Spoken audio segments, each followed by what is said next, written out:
All right, hello everyone. Today I get to talk to Andrew Stanley. Andrew is an award-winning comedian. He's a pastor's kid, son of respected evangelical leader Andy Stanley and grandson of America's pastor, Dr. Charles Stanley. Andrew's humor is clean, dry, a bit irreverent, and highly relatable. He follows in the footsteps of comedians like Jeff Foxworthy and Jerry Seinfeld. As a marketer, I'm personally fascinated by all kinds of communicators. There are few things more difficult than delivering jokes on stage to an audience of strangers. With that, I'd like to welcome you all to Andrew Stanley. Thank you for taking the time. No, thank you for having me. I'm excited to be here. And for those of you watching this, I have moved this around on Aaron quite a bit. So I'm very grateful that he's still having me on. It's my pleasure. And if you're okay, I have a number of questions. I'd love to jump right in. Yeah, let's do it. So this week you opened for David Spade. I just wonder if you could tell us how that went. Opening for David Spade was super fun. This is I got to do 4 shows with them now, and he and his normal opener Bobby are awesome. So it's just fun. It's just fun to be around somebody at that level that's been famous for as long as he's been famous.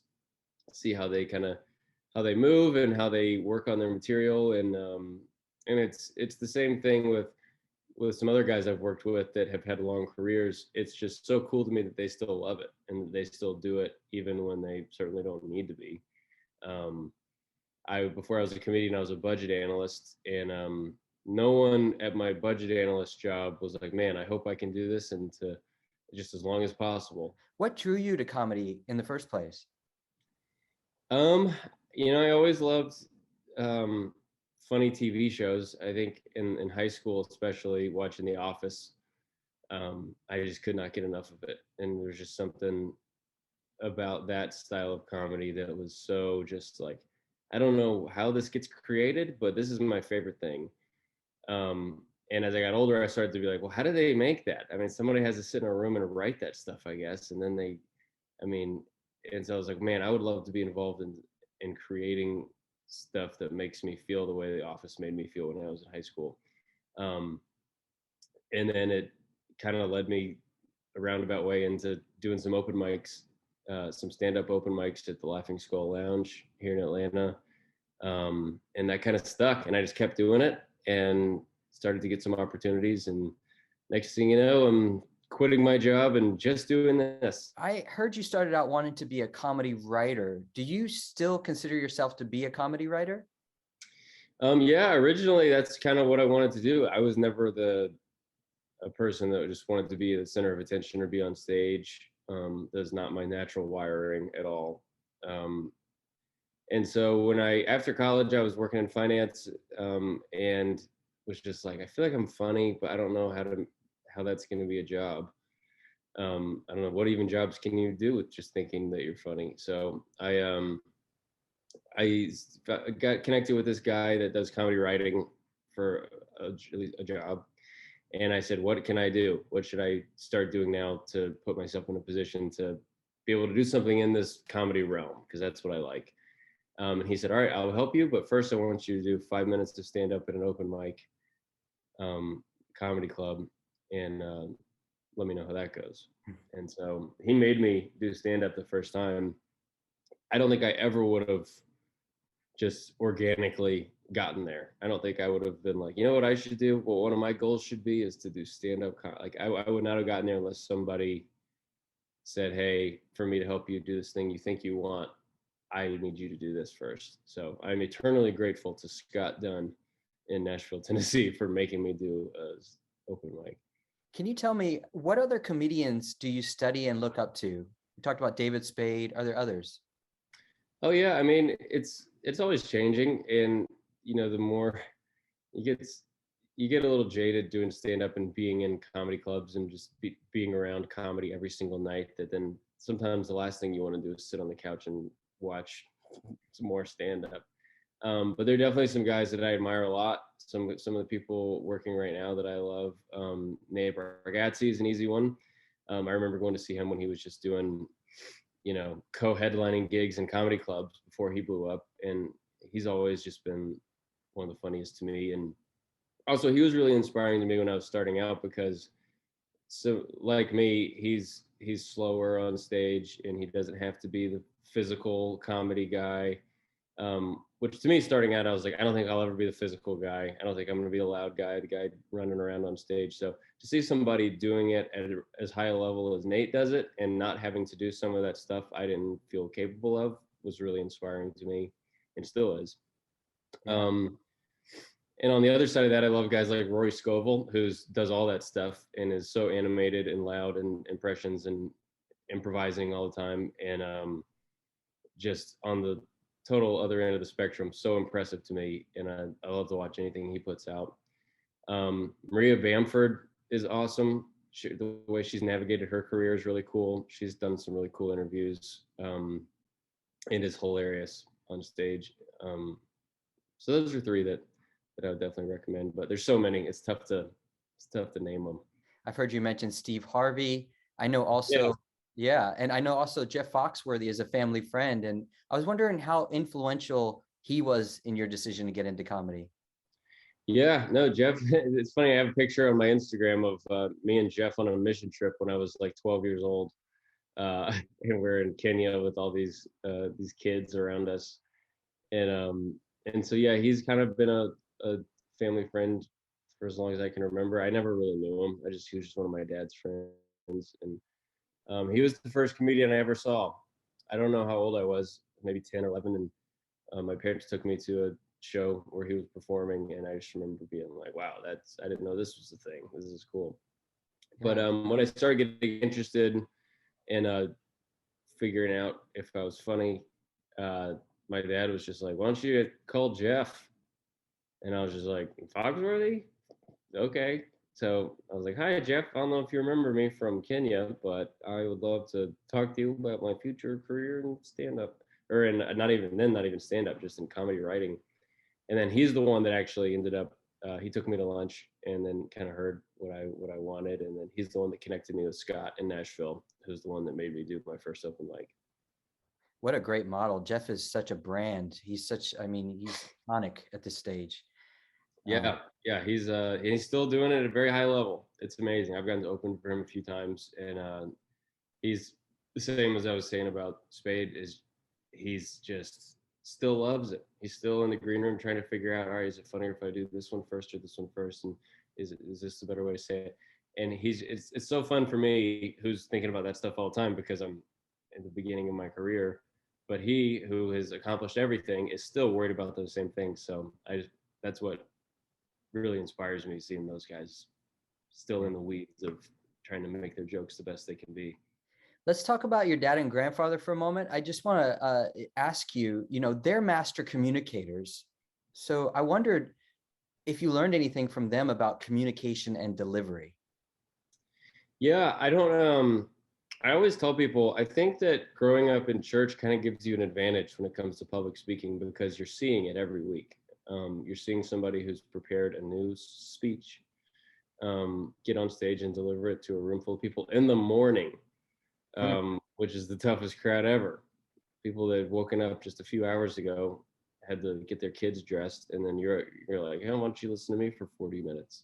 And no beer at church, right? Very little, at least not publicly. There's some side rooms, but yeah, I think that, I don't know, I'm sure there's some specific things that I picked up from them, but I know that just being around great communicators my whole life certainly did not hurt me when it came to starting to do stand-up, because I think you subconsciously pick up the things like, oh, that was great that he did that way, or oh, that was not good. When you ever see a bad communicator, you go, it's easy to pick out the things they're doing wrong.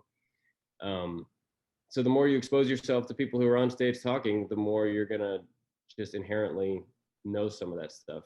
Obviously, you've studied this. What are the elements of a good joke, and what makes something funny? Oh man, that's a big question. It's one of those things that if we knew exactly how to do it, we would just have infinite material. But there are definitely some guidelines and some structures that are great, and there's a lot of good resources for people that are interested in joke writing. But just to kind of give a little bit, I always think that the funniest stuff, especially when people are starting out, is to talk about yourself. Because when you're starting out, you're not going to write like a really unique joke about a topic that better comedians are writing jokes about. Like if I was a new comedian and I was doing online dating, my 1 year into comedy online dating bit is going to be stacked up against 15-year comics online dating. Everybody has a bit about that. So you're never going to stand out being a new comic talking about something that a lot of other people are talking about, because it's not going to be as good. But what you have are your own experiences. So if you can get up there and tell a story, and also you just got to have good joke structure. So, I mean, the traditional joke structure, and if you hear a comic do a bit, which is kind of think of a bit as like an album track where they're talking about this topic for this amount of time, and then a joke is kind of a setup and a punchline, and then sometimes there can be some kind of tags after that. After the main punchline, you kind of still jab it with a few more things. But the best way to start doing stand-up, I think, is to find a story that you think is funny, and then try to build jokes into the story, and try to get that story filled with as many jokes as possible while the story can still make sense. It's just a lot of trial and error. Very rarely does a joke work perfectly on the first try. So it's a lot of getting up, trying it. Okay, that part worked. Those two parts didn't work. Let's keep the one part, get rid of those two parts, add some new stuff in. Okay, now 2 out of 3 are work. It's a lot of just whittling away until you feel like you have it in a place that is going to constantly do well in front of different audiences. What is the role and how important is audience feedback to a comedian? I guess it's pretty darn important, but can you dive into that a little bit and your experiences maybe on a dead night versus a night when you're killing? Yeah, well, I always say it's the audience is the best thing and the worst thing about stand-up, depending on the night. It can be, but the great news is you never have to wonder how you're doing. I feel like there's a lot of jobs and even a lot of performances. I even think about preaching.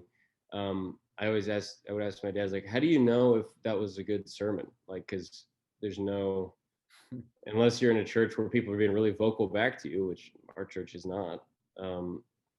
It's just like, can you feel if they're connecting? And he can kind of, he's up there. He can feel if the room's engaged with what he's saying or not, but it's way more subtle. And all comedians have the advantage of the audience is going to verbally be telling you how you're doing at all moments. So you never have to wonder. And so, you don't have to wonder, did that joke work? The audience will tell you, which is great and sometimes painful, but it's very helpful. The second part of your question is the nights where the crowd's great and the nights where the crowd's bad. You have to have enough data to know whether it's the audience or if it's you, and it's almost always you. But if I'm 8th on a show and just doing a showcase, and the other 7 comedians are doing material that I think is funny and the audience is not laughing at any of them, and then I get up there and also don't do well, I'm not going to feel that bad, because it's like, well, that crowd didn't really like anybody, so I don't know how we really could have won them over. But if it's a 5 out of the 7 before me are doing great, and then I get up and do bad, I'm like, all right, that was me tonight, because clearly that crowd was gettable and I just couldn't get them. And it makes it's a lot tougher when you're just doing shows by yourself, which I do a lot when I'm performing at like a fundraiser. I don't have an opener usually. My opener is usually like a sad video about kids dying, and then they're like, here's the comedian, and we're gonna try to save these kids. And so I'll be up there, and it'll go any number of ways, usually well, but I never really know how to.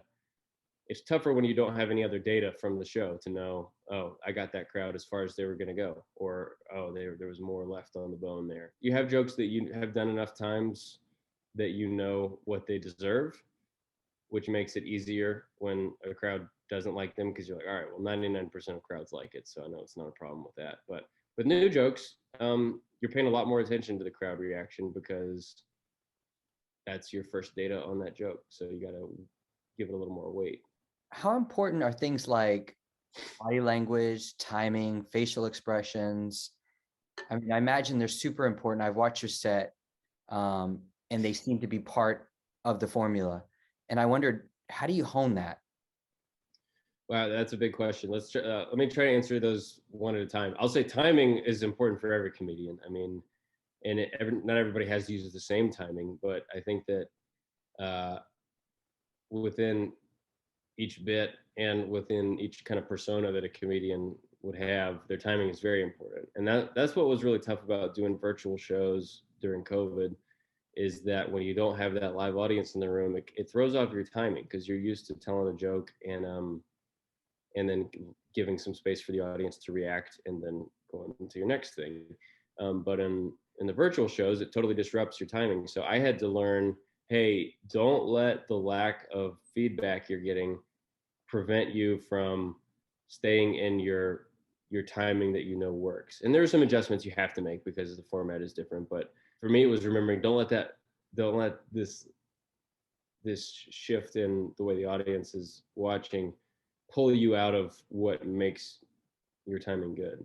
Sometimes if I'm doing a big show where there's a lot of people or something and I'm a little bit nervous, I can feel my breath kind of, I'm having to catch my breath in between punchlines and you can start to rush if you're nervous. Just like any public speaker, when they're nervous, they're going to talk faster. With the body language part of it, I know you tell one joke where you're talking about you being an umpire when you were like in your teens, and you're literally you're bent over like this. I imagine virtually that this is going to be hard to capture. Truly get the feel of that joke to get the full force of it. Yeah, no, that's a good point. Yeah, the physicality you kind of lose to, and I'm not a super physical comedian, so that wasn't as big of a problem for me probably, but I do have some stuff. I appreciate you noticing that. Yeah, me leaning over, putting my hand on my knee is about as physical as I get, but it does help because I'm pretending to be an umpire. So to shift your posture helps the audience kind of have the full picture, and you probably get a little bit bigger of a laugh. But yeah, with the virtual shows, your physicality is pretty limited. You got to stay at least standing still.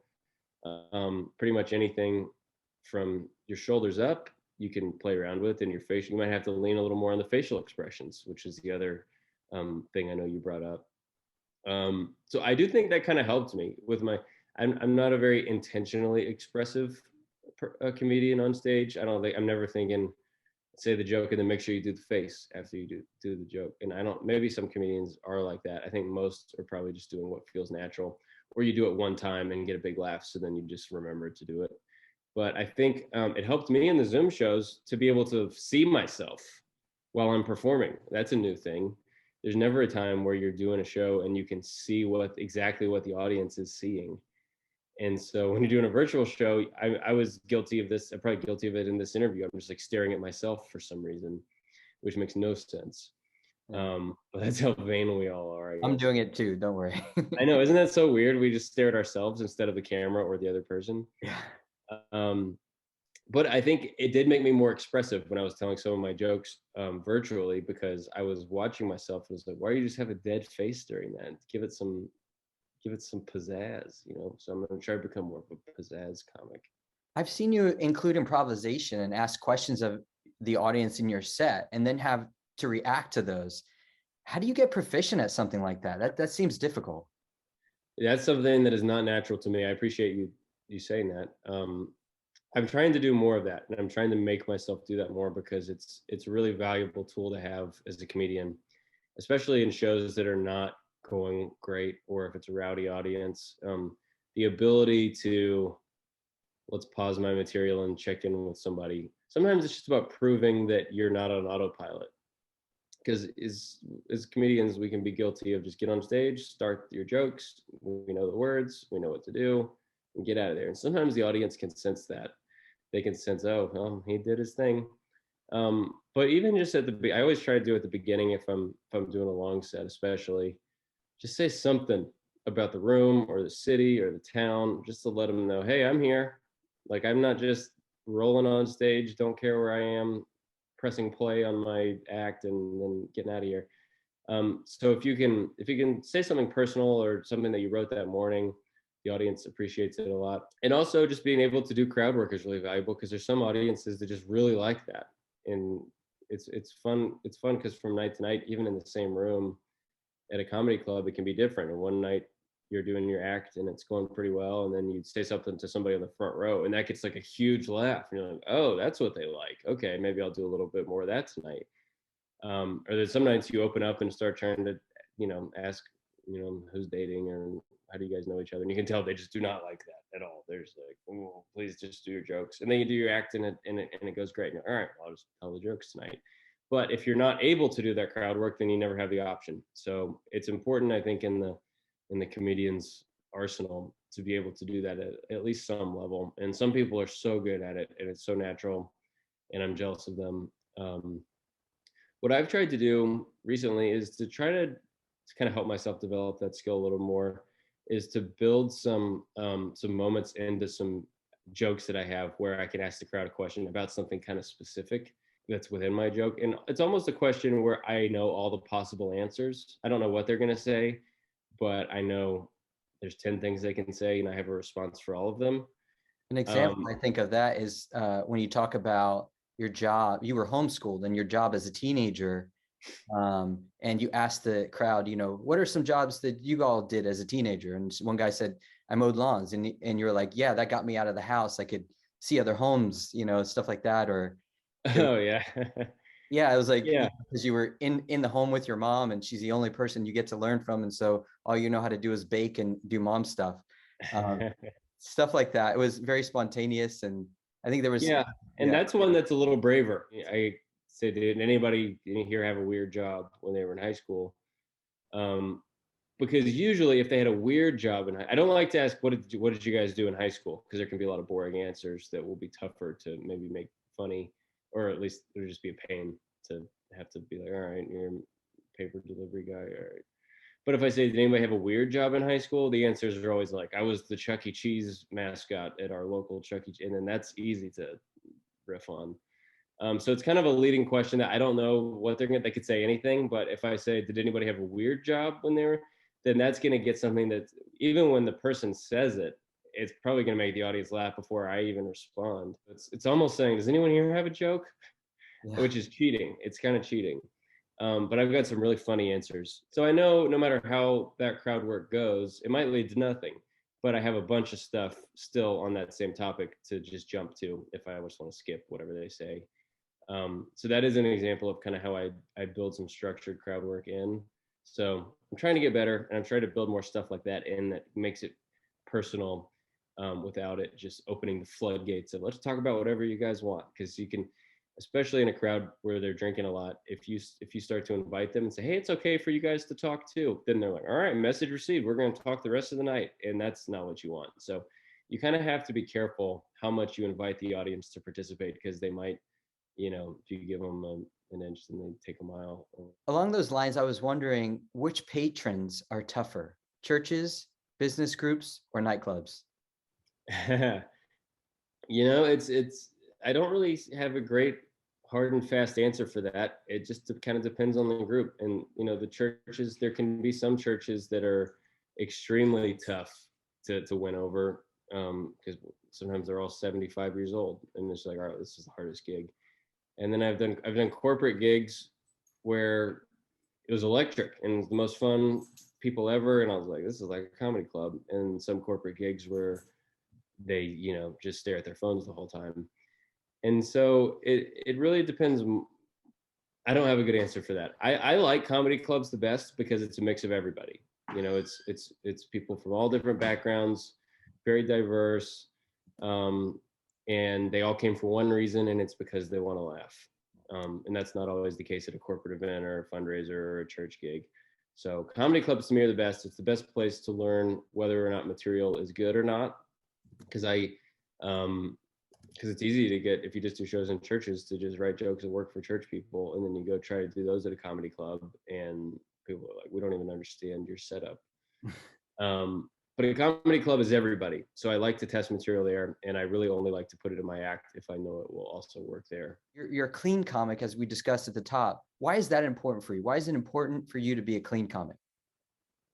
I don't even like to say I am clean, but I don't like to really be described as a clean comic, because I really don't like having an adjective in front of a comedian, because to me that kind of limits your opportunities. I'm opening for David Spade. It's not a clean show, but I'm going to be clean. But I'm hoping that after my set, people aren't like, that clean comedian was funny. I'm hoping they're like, that first guy was hilarious.